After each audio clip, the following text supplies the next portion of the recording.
Winnipeg Jets general manager Kevin Cheveldayoff will be making the 10th selection in the 2020 NHL Draft. I would like to invite Crystal Hawerchuk, wife of Dale Hawerchuk, the greatest number 10 in Winnipeg Jets history, to make our selection. Crystal?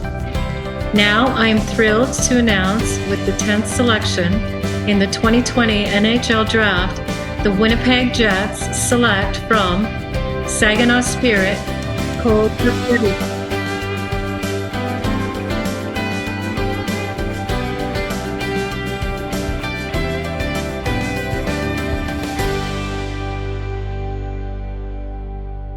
I'm very happy to be joined by Saginaw Spirit star Cole Perfetti, drafted 10th overall by the Winnipeg Jets in the 2020 NHL Draft. First of all, congratulations. I know this is a dream come true for you. Yeah, thank you very much. It's pretty surreal, and it's definitely a dream of mine to be drafted. And now that it's here, it's hard to believe, but it's definitely exciting, and I'm very happy. Well, now that the dust has kind of settled on the draft itself and you've had some time to process it all, how are you feeling? Yeah, I feel really good. It's crazy to believe it's already been a week, and it's going by fast, but it's pretty cool to know where your future is going to be and be a part of an NHL organization. It's unbelievable feeling, and it's definitely been a great week and the best week of my life. So I've had a lot of fun with it, and I just can't wait to see what the next couple weeks have. Well, it's certainly been quite the accomplished season for you. You set a new club record for points in a season with 111, which was also the league's second highest point total this past season. And now you're the highest drafted player in Saginaw Spirit history. After the past 2 seasons in Saginaw, what does it mean for you to be that player and to have been able to stamp your name in history with the franchise? Yeah, it's pretty awesome to have that. It's pretty cool to have a couple records within an organization, especially in Saginaw. There's been a couple great, there's been a lot of great guys that have moved on and to the next level, and some big name guys, recently, and to be at the top of that in certain categories, it's an honor, and it's exciting, and it's a true testament to how the Saginaw Spirit are and the way that they're going. We're a trending team on the uprise, and the last couple of years have been great years for us as an organization, and I think it's a true testament to the ownership and the management and the GM and coaching and the way we play and treat each other. It means a lot, and it's exciting times for the Spirit. But yeah, it's an awesome feeling to have those records, and it's pretty cool. Well, you said choosing the OHL was the best decision you've ever made. How do you feel the OHL has benefited you most and helped you develop into this dual threat 200-foot player with this strong hockey IQ? Yeah, there's, tons of reasons, both on and off the ice. I think, starting with off ice, moving away at 16, you kind of mature really fast and at a young age. You don't get that in a lot of places, but when you come to the O, you really have to grow up really fast and kind of start to figure it out. And then the schooling, having to balance a very busy OHL schedule, being on the ice every day and traveling all over the place, and then still having to manage and juggle your schoolwork. It definitely helps with your time management. And, it's definitely very helpful for you. You can use them in many different areas of your life, but on the ice, it's been so good for me with the way that the OHL mocks the NHL in every way, and it's the mini NHL essentially. There's you go to different rinks and there's tons of fans, and you play a heavy schedule, and there's lots of practicing and traveling, and it definitely mimics the NHL. So it definitely has prepared me for that, and I think that's been very beneficial for me. And I think the development, the caliber of players that we play against on a daily basis really prepares you for the next level. It's the best development league in the world, and to be able to be a part of that and to battle and to go up against these top guys day in and day out, it definitely sets you up and prepares you to make the jump. And I feel ready and feel prepared to do that strictly because of how good and how well the OHL mimics the NHL and prepares each player for it. We've always had some really great things to say about the Spirit organization and how they do things right, which I know is something you attested to when I spoke to you in the summer, just after the World Junior Summer Showcase, where you got to attend with 3 of your teammates. What do you mean by that? And who would you like to thank for helping you get to this point? Yeah, I mean, there's so many people from the Spirit organization, but first and foremost, it would be Dick Garber, Craig Gosling, Dave Drinkle, Chris Lazary, my billet family, and then there's so many in between, from the training staff, the the social media people. Everyone plays a role, and they're all such crucial parts into allowing us to go do what we want to do.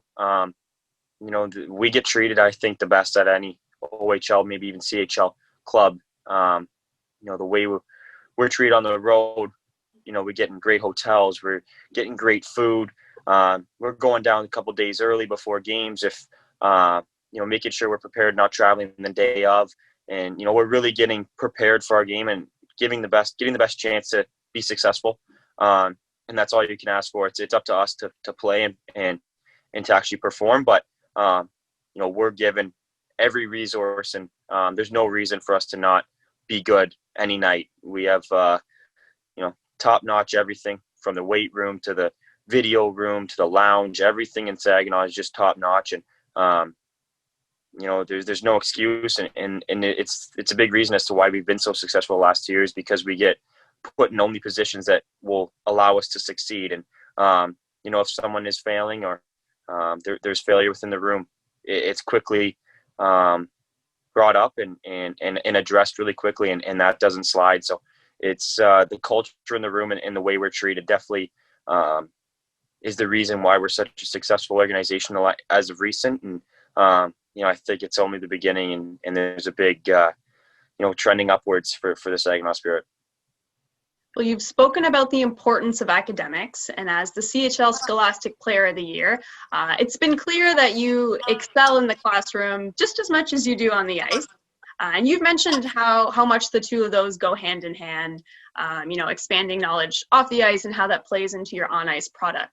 How has the Spirit organization been able to guide you academically as well? Yeah, they do a great job. We have a great guidance counselor in Pam Mortuzzo, who helps us with our players very well.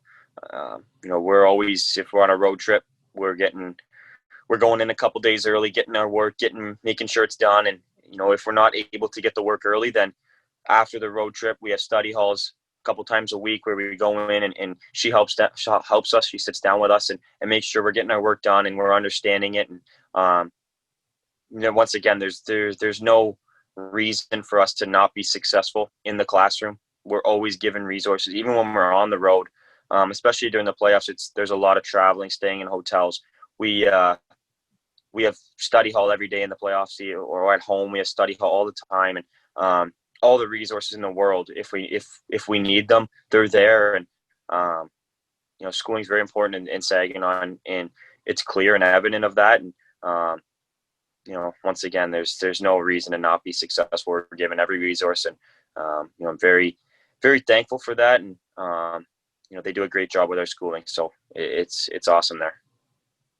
So looking back, your family in Whitby billeted a number of Oshawa Generals players in the past, and Andy Andriov, Jeff Brown, Cole Castles. So you kind of had an up and close and personal look at guys like John Tavares growing up. Learning from him as a kid and seeing what he did in the OHL, how did that influence you then, and maybe how does it influence you now? Yeah, well, when he was in Oshawa, I was I don't know, maybe 6 or 7, just a young kid, but he was a superstar, and you got to go watch him every night and see what he could do. He would dominate the league every night, and it was pretty amazing to watch what he could do as a 16, 17-year-old in the league. And being able to see that, it definitely just made me want to, eventually someday play in the OHL, be like him, be as good as him. And it's just when you're able to see a superstar up close and personal, it just connects and hits home and makes you want to play even more, and makes you want to be that good. So you definitely could see a lot learn a lot from him, from the stories that I've heard of how good of a hockey player he was, but how good of a person and how dedicated he was. There's just little things like that that you can always carry in your life, and especially in hockey that he did. And it's no coincidence why he's a superstar. He did everything right, and it was evident in Oshawa that he would do that. So it was pretty awesome being able to grow up and watch him, 5 minutes from the house. So after you were drafted, you said that you received a text from another past prominent OHLer, Mark Scheifele. What did he say, and how important is it to have received a warm welcoming from a future teammate and a player as great as he is? Yeah, it's pretty cool to get a text from him. He's obviously one of the best players in the league right now, and to get a text from him, it was just kind of essentially just saying, welcome to the organization. I'm really excited to be teammates with you or play with you, and can't wait to see what happens in the future, stuff like that, just welcoming me to the organization. And it takes 2 seconds of his day, but it means a lot. And to have a guy of his caliber text me and kind of reach out and show that he's interested and caring, and it shows the kind of leader he is and the culture that they have in Winnipeg. And it's welcoming, and it's, even when you're 18 and the superstar in the NHL is texting you, it's a cool feeling. So it meant a lot. And there was a couple other guys on the team that texted me as well, so that was pretty cool, and it made me feel good, and definitely shows the kind of culture they have in Winnipeg. Well, to wrap this up, I'm going to guess hearing your name called by Kevin Cheveldayoff and being welcomed to the Jets organization is probably up there. But aside from that, what's your favorite memory from the past few seasons, whether it's a goal you scored, a certain play you made, or a big win? Yeah, it's hard to think. I've had some good times.